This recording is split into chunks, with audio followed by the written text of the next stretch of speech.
Hey, hockey fans, welcome to the 7-Eleven Overtime Podcast. I'm your host, Gino Retta. You know, I've spent more than 4 decades working in this game, fortunate enough to meet some of the legends of the game, saw them come into the league, watched them shine, and now they've moved on to life after hockey.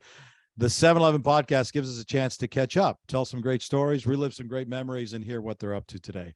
Today's NHL legend, you know him, a Stanley Cup champion, played over 1,000 games, nearly 800 points, a USA Hockey Hall of Famer, Eddie Olczyk. Eddie, great to be catching up with you, my friend. How are you doing? I'm doing good, Gino. I guess we should let everybody know. First off, Happy New Year. I think it's I think we're still within the. It's in the window. We're in the window. The boundaries of good taste to wish each other a Happy New Year. So thank you for having me. We should let everybody know we've been trying to do this for at least probably 4 or 5 weeks, if I'm not mistaken. And unfortunately for me, I've had a couple of travel disasters where I tried to go from the Winter Classic to St. Paul and ended up being diverted. And at one point you were on the runway in Atlanta when we were supposed to be talking. That was trying to get out. That was trying to get out of Dallas to get home for the holidays, and got stuck in St. Louis one night, and then eventually got to Minnie to do a game for TNT. But I'm glad we finally been able to do it, and it's great to be with you. And I can't believe I remember as a young kid playing junior B hockey in Stratford, Ontario when I was 16 years old. And I don't like where this is going, Eddie. I don't like where this is going, brother. On TV. I was watching you on TV back then. So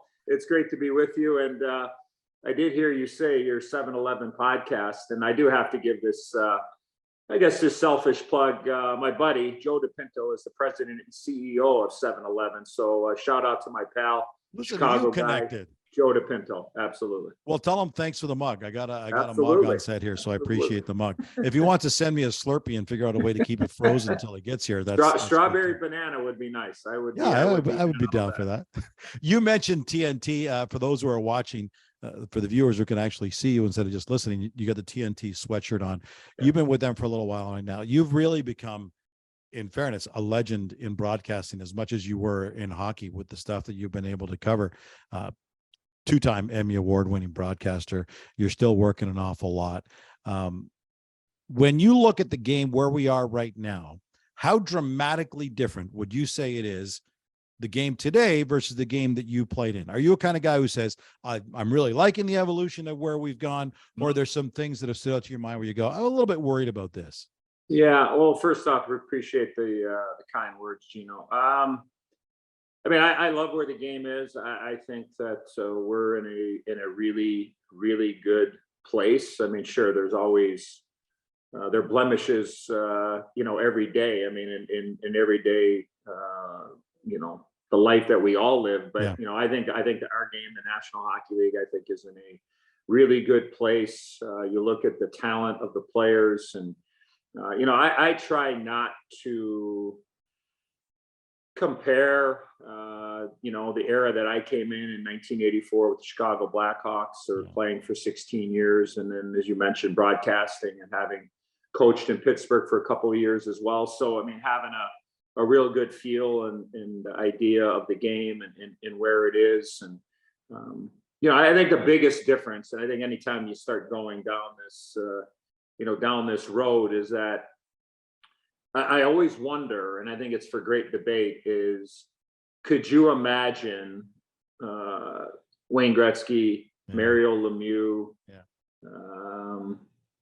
Mike Bossy, like playing in an era where there really is no clutching and grabbing, no hooking, right? No obstruction. Yeah. So, that part of it for me would be always intriguing. And but I think that the game today, there's lots of parity.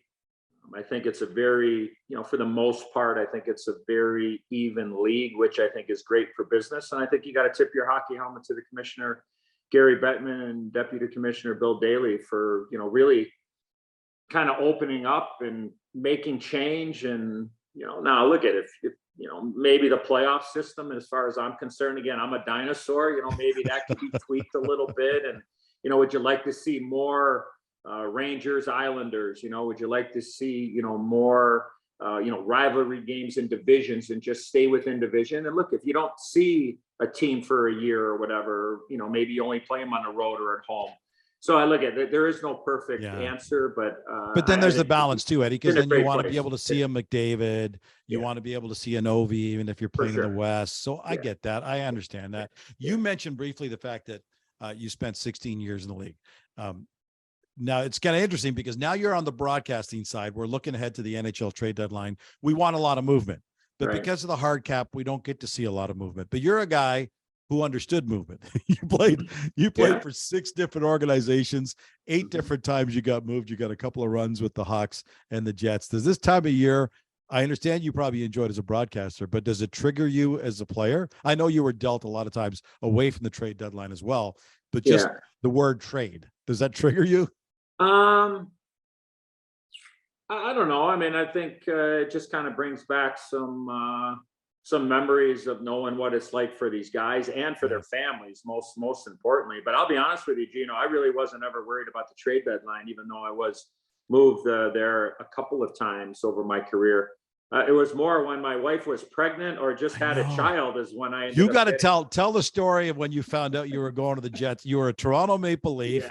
What were you, like a couple of weeks of the season? You were probably like 18 games into the season. You tell us. It was my wife went into labor on November 9th, 1990. And at that time, at least I didn't have a cell phone, Gino. I don't know if you did. I don't know if you pulled off. I think I had a cell phone that was the size of a briefcase. Yeah, right, exactly. Or Maxwell Smart, you pull off your shoe and hello, you Chief start Max. talking into it. But so I just let the Leafs know that Friday night that my wife's going into labor. I'm not going to be at the skate around the next morning at the Garden. We were playing Chicago actually, but I was going to be at the game that night, Hockey Night in Canada, 8:00 game. Yeah. So went there, spent the night at Scarborough Centenary Hospital. My wife wasn't cooperating. Nothing was really happening. I checked in with she might listen to this, you know. I've been telling the same story for, let's see, I go back to 1990. No, but it's the cooperating part that I'm not sure that. Well, you know what? I like to. I want to make sure everybody gets the real feel of the story. Because I want to see our second child born, but you know what? It's Hockey Night in Canada Saturday night. I better get to the rink. You know, I gotta put on a show. So I checked in with the Leafs that morning. I called from the nurse's station. I said, look, my wife hasn't had the baby yet, but I'm going to be at the game. So at about 3:30, 4 o'clock. The doctor comes in, he goes, okay, time to put my catcher's mitt on. Okay, it's time to have the baby or whatever, right? So things are progressing. Yeah. On a scale of 1 to 10, Gino, my wife is probably about a 7, okay? Yeah. All of a sudden, I'm at this side of the bed supporting her. The doctor's at the foot of the bed. And all of a sudden, I get a tap on the shoulder. And the nurse kind of looks at me and she hands me a piece of paper. And I'm like, I look at the paper and it says, the Maple Leafs are on the phone. They want to talk to you. And I go, not now. Not now. Not now. I'll be at the game, you know?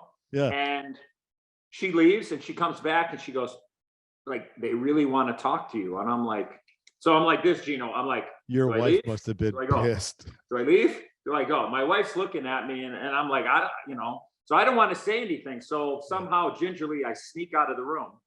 I go to the nurse's station. Again, no cell phones. I get on the phone. It's Bob Selleck, longtime PR guy, great guy, Gordy's brother and what have you. And Bob goes, hey, how's Diane? I go, Bob, she's having a baby any second. I gotta go. I'll be there. He goes, well, call us before you come. I go, I'm not calling you.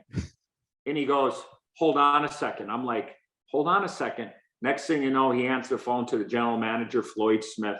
And Floyd Smith says, all he says to me is, Eddie, we hate to do this to you, but we just traded you to the Winnipeg Jets. And I went, you gotta be bleeping me.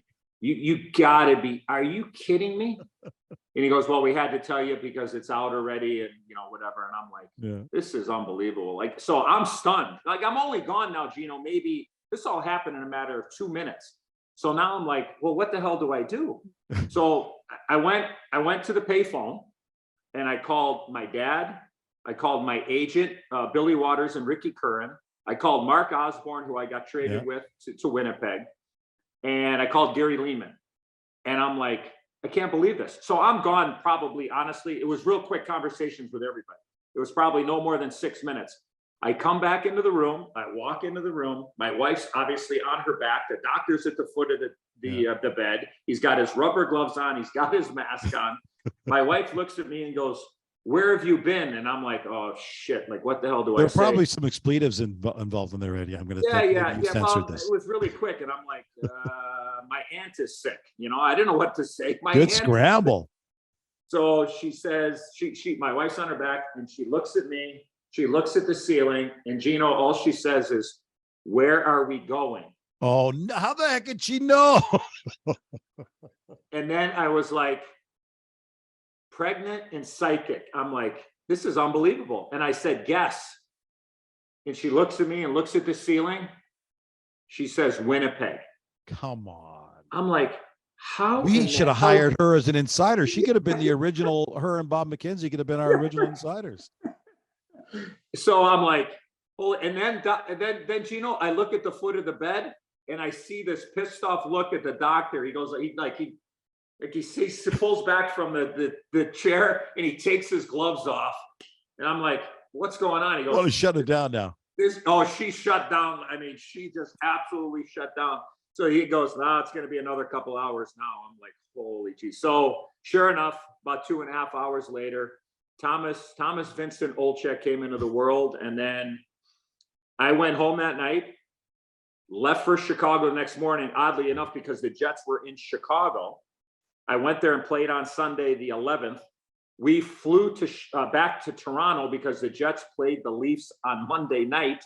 I went to the hospital that day, played that night, stayed over, brought them home the next morning, and then eventually left on a plane to go back to Winnipeg because we played the next day. So that's crazy. Yeah, like Gino, you remember the days where guys were on the road or they were on vacation. Oh yeah. Either they'd pick up a newspaper, Yep, or they'd run into somebody and said, "Hey, you've been traded." It's like you couldn't get a hold of anybody. Now, obviously, it's instantaneously, but was in the delivery room of Scarborough Centenary Hospital when I got traded from Toronto to Winnipeg. That's unbelievable. I love hearing I knew that you guys were having the baby at the time. I didn't know all the intricacies of the story, and you do tell it well. I'm not sure your wife would appreciate certain aspects of it, but I mean, I'll leave that to you guys to figure out. You mentioned the Hawks, and you mentioned being able to play with Chicago. Yeah. I love your story of how you came up through the system, because you were a kid sensation. I've heard numerous people say at that point they thought you were the greatest young talent to ever come through the Chicago system, and then ultimately be drafted by the Chicago Blackhawks. You were in a pretty intriguing draft where Lemieux went first overall, Kurt Muller went second, and the Hawks so desperately wanted to be able to pick you. Not only did they move up in the draft, they also gave the Devils some conditional picks, some futures to make sure that they wouldn't take you. Right. What was it like for you as a young kid growing up in Chicago, in the area, playing there, and then thinking, holy crap, this could actually happen. I could become a Hawk. Yeah. It was, I lived and died with the Blackhawks as a kid. I mean, I was lucky enough to go to quite a few games and learned and watched and got the chance to go to the old Chicago Stadium many a times with my dad. What a barn, eh? It was, you don't make them like they used to. I guess no.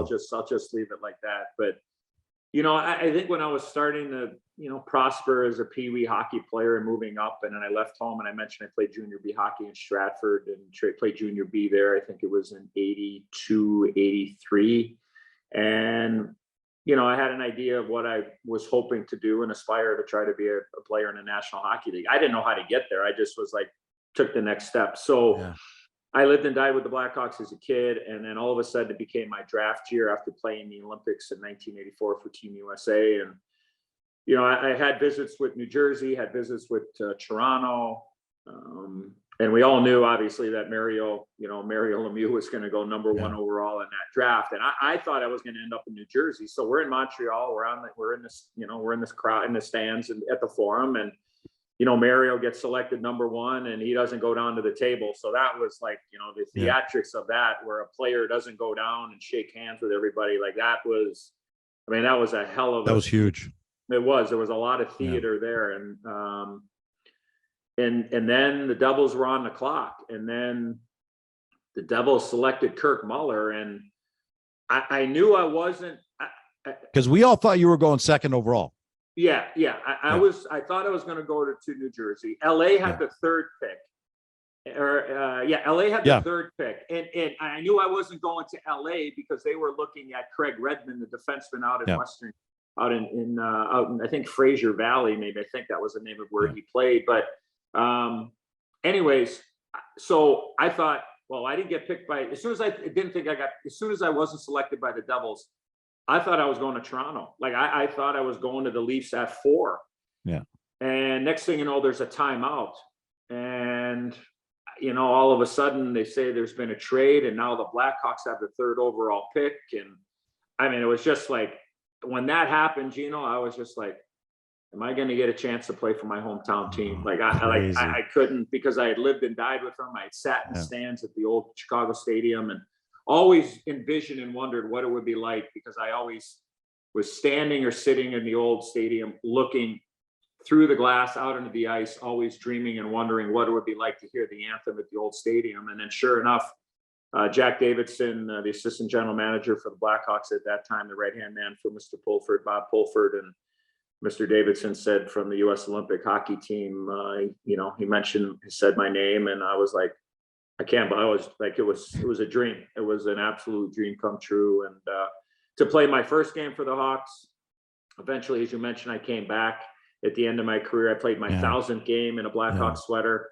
and it eventually played my last game there. I wouldn't trade it in for the world. It was an unbelievable experience to play it at home. And I'm proud to say that I was the first ever American-born native son to be drafted by his hometown team in the first round of the NHL entry draft. So when you can have the first of something, that they can never take that away from you. So very proud of that, and was just very lucky with all the people that supported me all the way through.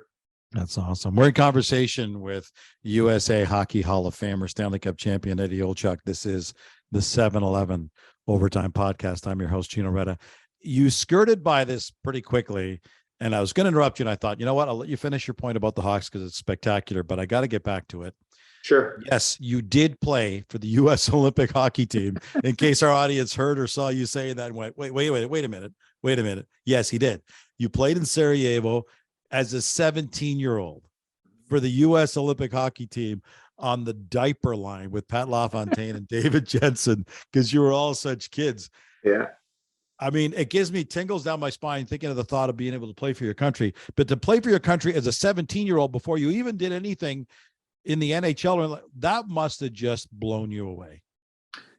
Yeah, I never thought in a million years. Look, I think the vision of getting that opportunity of watching the Miracle on Ice in 1980 really, I kind of think really opened the door and said, look, geez, how great would that be to play in the Olympics at some point? And go back then, professionals, at least in North America, professionals were not playing in the Olympics. Wasn't a thing then. Exactly. So I thought in 1980, I just, was just turning 13 years of age when they won the gold medal in Lake Placid. And I thought, Gino, honestly, man, when I'm old, I'd like to play in the Olympics when I'm 21 or 25 or whatever it is, Yeah. And follow in the footsteps of that 1980 Miracle on Ice. And then all of a sudden, my junior B year in Stratford playing with the Culletons, I got an invitation to try out for the U.S. Olympic hockey team as a 16-year-old. And I just went to Colorado Springs and showed up and was like, I'm here with a bunch of college guys and a couple of Olympians that had been on the 1980 team. And I just said, you know what, I'm just going to go out and play. And they broke us up. Dude, you had 9 points in 6 games. You weren't just a spectator. You played and you got points. Yeah. It was an incredible tryout. The interesting story about the tryout was that they spread out, they split the 80 or 88 guys that were there into 4 teams, and I was on the East team. And our coach at that time in the Select Festival at the Broadmoor in Colorado Springs happened to be the head coach at Providence College, and now the legendary Mr. Lou Lamoriello was my coach.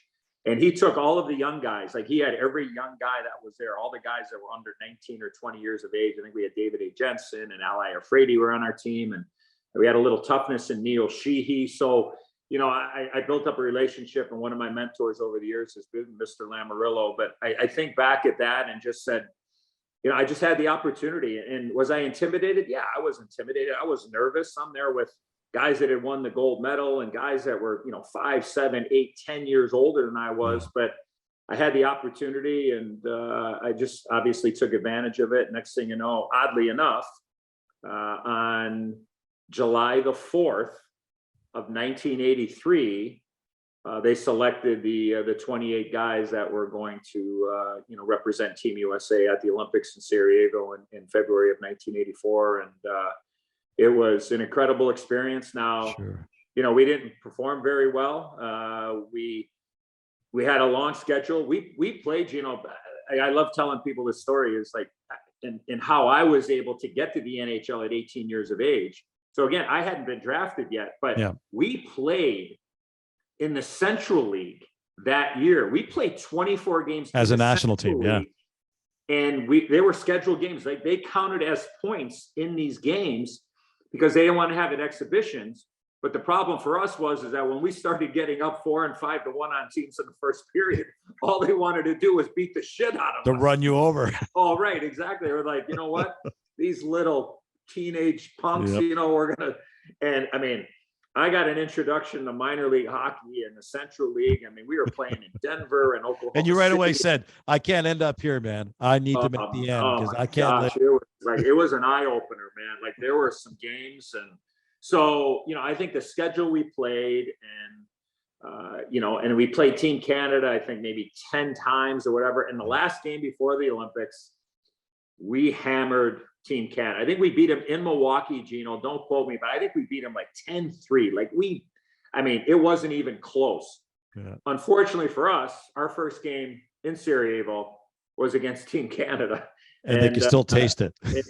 And Coach King and his staff, I think Kerry Wilson had a couple of points. I think Pat Flatley had a couple of points. Dave Tippett, and we ended up losing 4-2.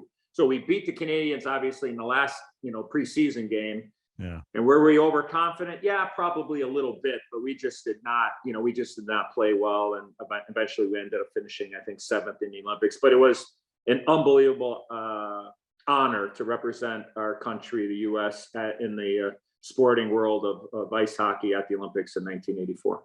And you had a lot of opportunity to do that too. I mean, it went on. You played in 3 Canada Cups. You got the silver back in 1991. You played 5 times at the World Championship. Yeah. Being a young kid, I mean, you talked about how important it was to play for the Hawks as a kid growing up in Chicago, but you were also at the era where American hockey players were really starting to make a very significant impact. I mean, back in the days where you came in the mid 80s, American hockey players were very much a minority of the players. Right. There were a lot of Canadians, a lot of Europeans, and then not a lot of Americans, certainly not a lot of Americans going high in the draft. So you saw a major shift. Yeah. How important, you talked about how big it was to see the Miracle on Ice in 80. Yeah. How important was it for you now to be a part of this next wave of this is what we can do in the NHL and on the international stage as an American player? Yeah, I think international it's not just going to tournaments. It's going to win tournaments. I think that's where it really changed, I think, for a lot of us. And look at that team opened up doors for us. There is that team, financing, money, interest, coverage, everything. Yeah. And I think it also sent a message to people that were making decisions at the National Hockey League. It's like, you know what? Neil Broughton, pretty good player. Dave Christian, pretty good player. Kenny Morrow, pretty good player. Even though, how about a guy like, and Joey Mullen wasn't a part of the 1980 Miracle on Ice team, but Joey Mullen, as good as a goal scorer that USA Hockey has ever developed, So, and then you had, the Phil Housleys and the Tommy Barrassos and the Patty LaFontaines and guys that, we got handed the rock, and it's like, okay, now we got to start, producing. Like, we have to take that next step into the National Hockey League and look at, like, in my opinion, Chris Chelios has been the greatest American-born hockey player ever to play in the National Hockey League because his longevity, the Norris trophies, the championships, the way he was able to play in every era and play every style. And you look at the resume, to me, without question, to me, Patrick Kane has surpassed Chris Chelios and is the greatest American-born hockey player ever. Whoa, Eddie. What he has been able to do, numbers-wise, internationally, National Hockey League, Stanley Cups, and looking at how he's been able to really help change the game for smaller players in the National Hockey League. And look at, I just think over time, and look at, there's still a bunch of chapters left for Kaner to write, and that's my opinion. For what he's been able to do, to me, I think that he has taken that mantle from Chris Chelios. And look at it's a great argument. Like if you just take Kaner out of it because he's still playing, but if you look at it, I mean, you can go in a lot of different directions when you look at American-born players, from Mike Modano to Patty LaFontaine, to Joey Mullen to Mike, Modano and JR and Keith Kachuk. I mean, you could go on and on and on. And Brett Hull likes the dual citizenship thing there because he wasn't born there. We'll give him about 40. We'll give him 45% of the vote. You know what I mean? So you mentioned Patty Kane. Here's where I want to go with this, because Patty Kane, one of the greatest, if not by what you're saying, greatest U.S. born hockey player, and he played for your team, Chicago Blackhawks. He's still with your team right now. He's got that full no move. He's in a tough spot, both he and Jonathan Toews right now, because they're playing out the last year of their deals. Do you want to see him move? Do you want to see him waive? Because over the next couple of weeks, apparently his management team is going to talk to Kyle Davidson and the Hawks and let them know whether he would waive, because it's his choice. He could stay where he is because he loves it there. He loves the city, loves the team, has a tremendous success there, or he could pretty much write his own ticket and go somewhere else. Do you want to see him move? Do you think he moves? I'm not sure if he does. I'm really not sure. I think, look at his legacy. I mean, he's already won his cups. Yeah, right. His legacy has been cemented with the Blackhawks. He's going to have a statue. He's going to have his number raised to the rafters. He's going to the Hall of Fame. It's going to be first eligible ballot. No doubt about it. I think it's for him, obviously.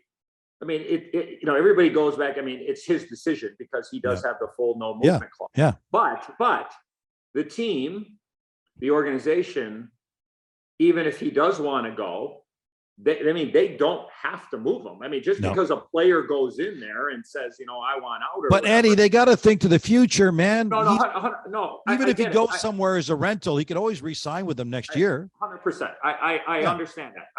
I understand that. And look, and the Blackhawks are obviously in a major rebuild, and it's been well documented. But I think for these guys, the salary cap number, and Jonathan Toews in that team picture as well, is that these guys certainly do dictate the terms, and if they do decide to go and they ended up making a deal, obviously for Patrick Kane more so than for Jonathan Toews, it's going to be, you would think, a healthy return, because a guy like Kaner could help in a lot of different ways and be an impact player. And he's still a difference maker. I know he was out for a period of time being banged up and what have you, but I think I answer it this way, and this is probably the most politically correct way to say it. And having we'll start being politically correct on me now, Eddie. We'll just keep it. We'll keep it between us. If the guy over your right shoulder could be traded, then, Gretzky, for those of you guys visually who can't see, Gretzky. Then at the end of the day, things happen and people move on and decisions are made for a lot of different reasons. But I don't care what happens, he will go down. And this is for debate.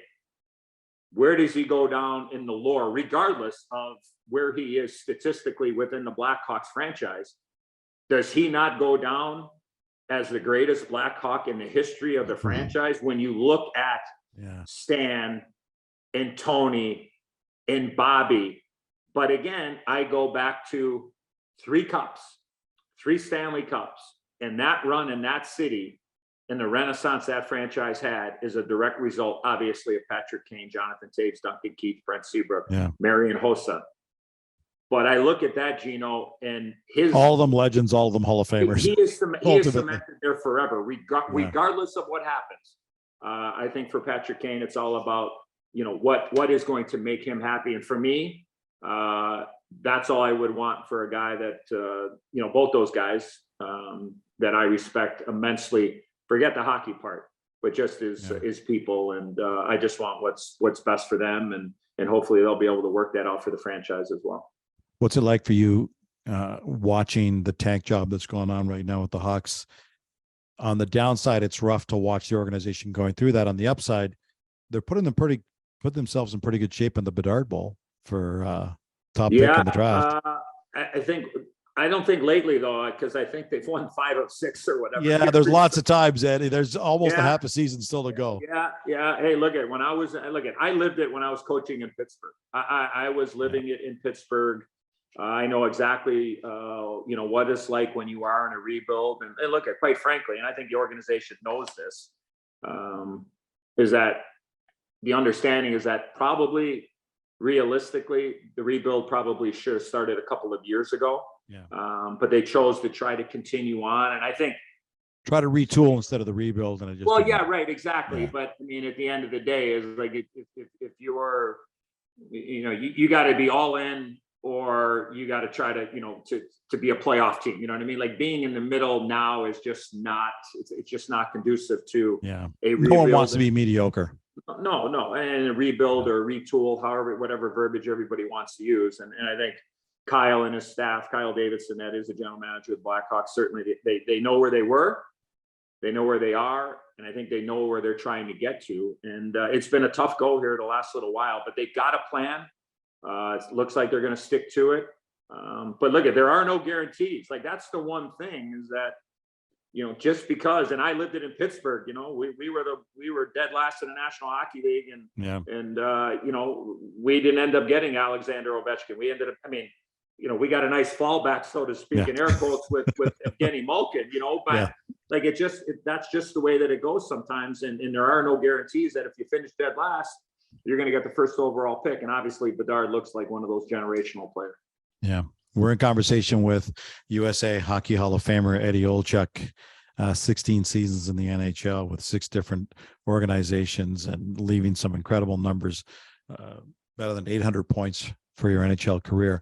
I want to ask you about your health. You went through a hell of a scare back in 2017, a cancer scare. To the degree that you feel comfortable sharing, let us know how you're doing. How are you feeling? Yeah. You know, Gino, I've been very lucky when it comes to getting healthy from my stage 3 colon cancer battle back in, as you mentioned, in 2017. And, you know, my life changed, my family's life changed forever.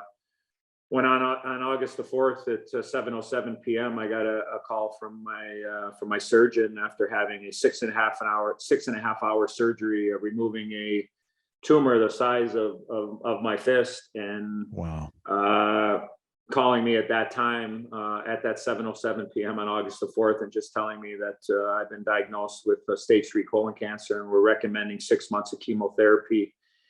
And we'll reassess from there. And my life changed. My family's life changed. We had no cancer in our family. And 10 days before that call, I couldn't go to the bathroom. I couldn't go number 2, just quite frankly. I was constipated. I couldn't go to the bathroom. It wasn't normal for me.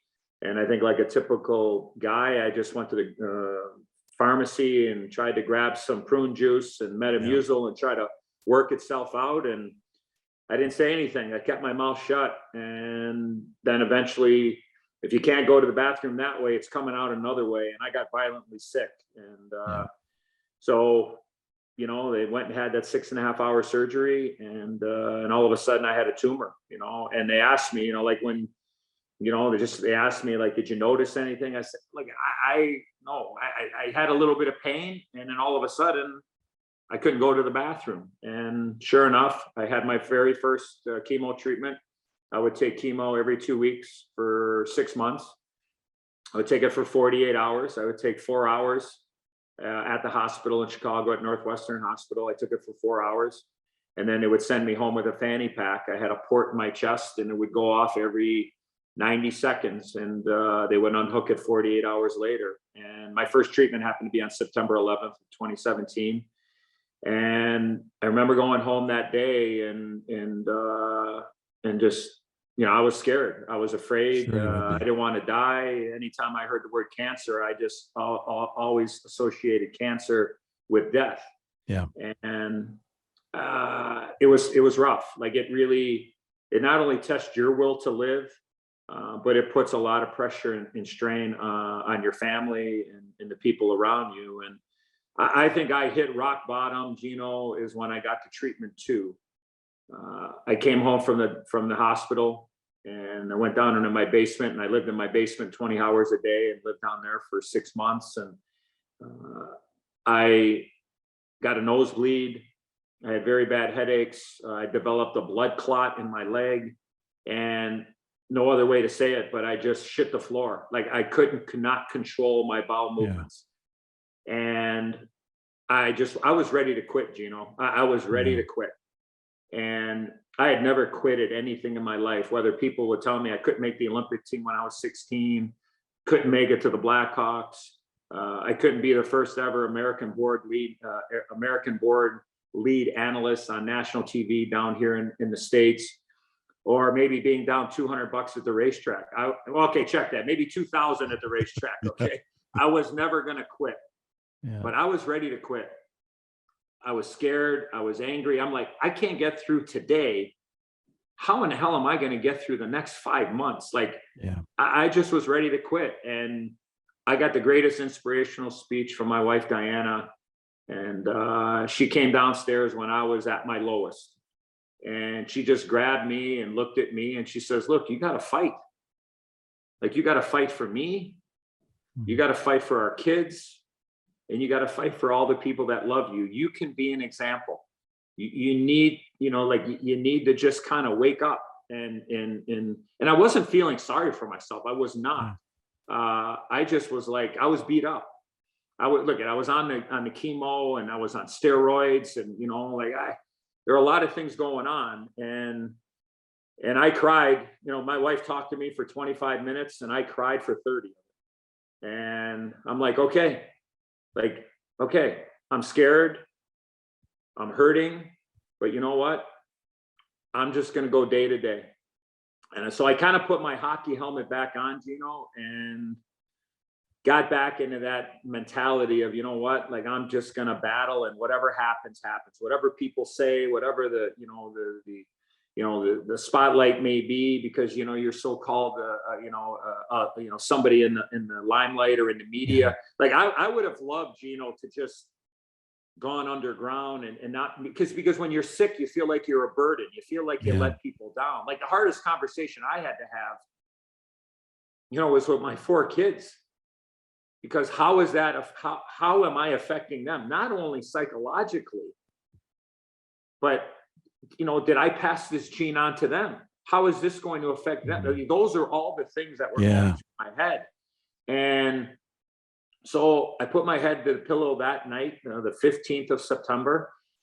And I was like, okay, when I wake up tomorrow, I'm going to battle. And you know what? And if I shit the floor, okay, well, then that's what happens. Then you know what? Then I'm going to just have to live with it, obviously. And I'm going to battle. And people ask me, Gino, after the fact, is like, having gone through what you did, it's probably the most common question I get is like, do you look at life differently now than you did when you got sick? And the obvious answer is yes, but I think more so from the petty things, me being late today for our podcast, me being on your podcast, right? Like I had something come up and I got to deal with it, and I just, okay, well, take a deep breath, and when it's done, it's done. Hopefully people understand, or sitting in traffic, or missing a plane, or whatever it is. But I think I've always tried, I hope that I've always tried to let the most important people in my life know how I felt about it. I don't know where I learned it, just to let them know, say, hey, you know what? My life is better with you in it. I love you more than anything. I love you unconditionally. Just so you know, is that God forbid if something that would ever happen to me, because we're all day to day in the big picture. Yeah. Yeah. Is that I always let those people know I try, and I still try. Can always improve and do a better job of it. And they would always say the same thing.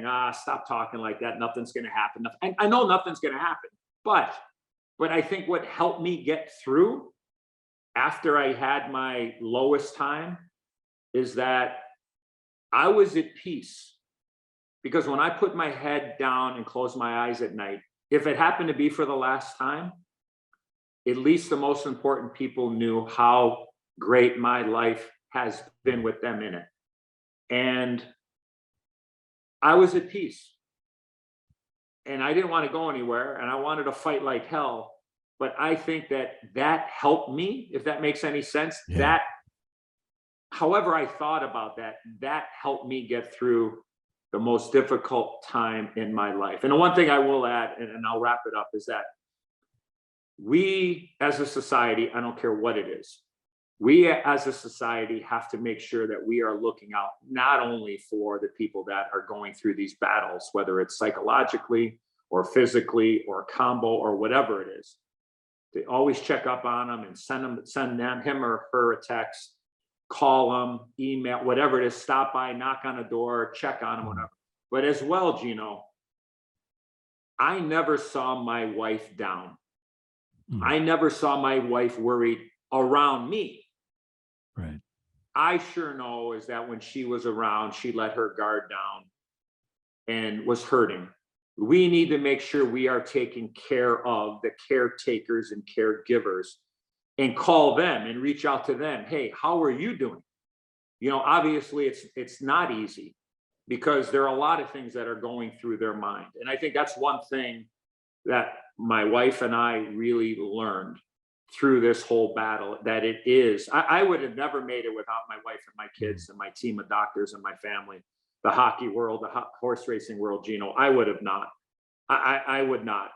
I was not a very tough player. I knew where to go to play in the National Hockey League. You had to be tough to play in the show back in 1984 to the year 2000 that I played.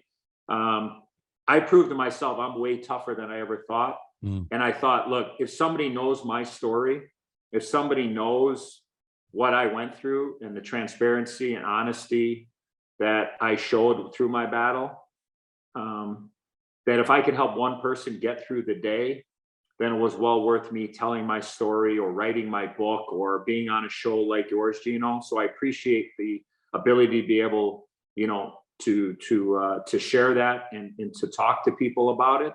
And the one thing that I will end with, and I promise on this, is that I've tried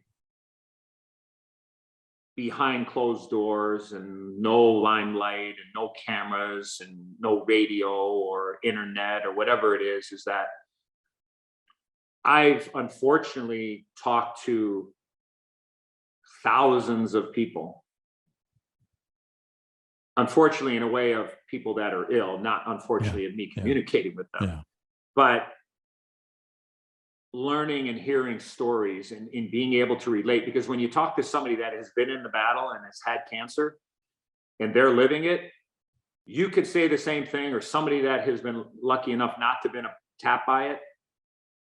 You could say the same exact thing, Gino. It's like when you tell our kids, right? Like, don't play with this, don't do that, don't do that, do that. And all of a sudden somebody really important comes in and says, don't do that. Well, oh, wow, that's a great idea. Well, I've been telling you that for the last 35 years.